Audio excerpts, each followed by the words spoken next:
वालेकुम सलाम रहमतुल्लाहि व बरकातुह।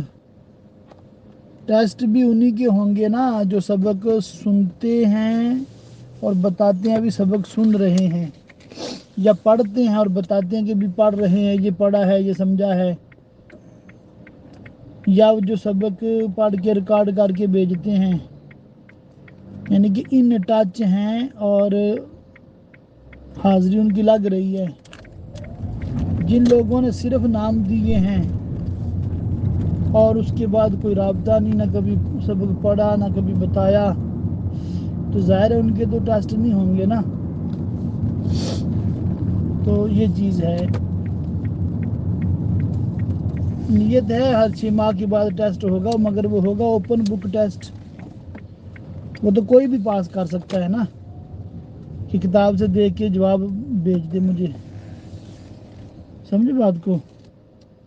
तो असल इसमें क्या है कि असबाक को सुनना या पढ़ना, बल्कि सुनना और फिर पढ़ के रिकॉर्ड करके भेजना, जो असल मकसद है आलिमा कोर्स का।